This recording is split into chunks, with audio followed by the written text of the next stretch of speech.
kohti laumana, sieltä tulee hyökkääjä. Koira vaatii jonkin verran ärsykkeitä ja siinä myöskin näkee, että se ei ole tottunut käyttämään aggressioaluetta.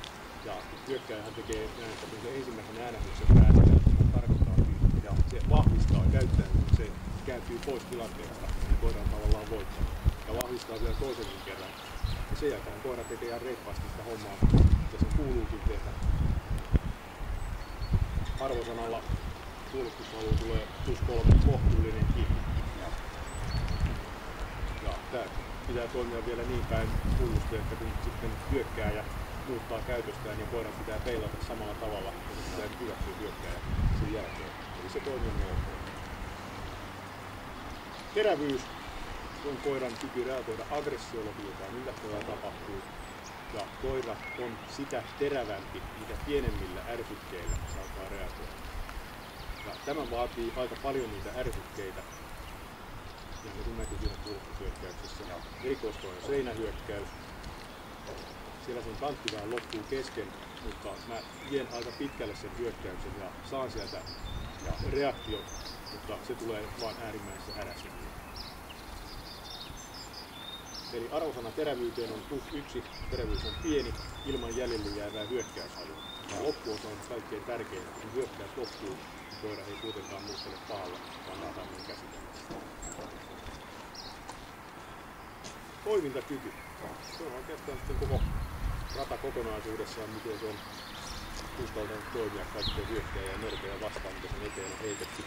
Toimii järkevästi kokonaisuudessaan. Tämä alue täällä ulkopuolella, tämähän menee sillä tavalla ihan ok. Erikoiskoinen kelkka. Se vastustaa kelkkaa. Pystyy hyökkäyttämään kelkan likittää loppuun asti. Ja koira menee erittäin nopeasti tutustumaan. Se toimii hyökkäyksessä, puolustushyökkäyksessä, toimii haalarilla, tynnyrillä. Seinähyökkäys on vähän vaikeampi, siellä se ei oikein ole rohkeutta toimia kunnolla. Ja pimeähuone, siellä ei ole pääasia kuinka nopeasti se löytyy. Siellä tarkkaillaan minkälaisella olomuodolla koira kulkee ja kuinka paljon se kehittelee itse mörköjä siellä pimeässä ja millään tavalla koiraa ei uhata. Se liikkuu, tutustuu, mutta turhautuu, kun se ei löydä tietä sinun luokse. Ja sitten otetaan sinut mukaan siihen ja saat tiedon, että sä olet siellä. Se lähtee etsimään, mutta se viimeinen metri siihen ovelle. Se on aika vaikea, siinä vaaditaan useampia kulttuuria. Mutta kokonaisuutena toimintakyky on +1 kohtuullinen. Sitä on jossain paikkaa, se vaatii vähän apuja ja jossain toimii ihan mainiosti itsenäisesti.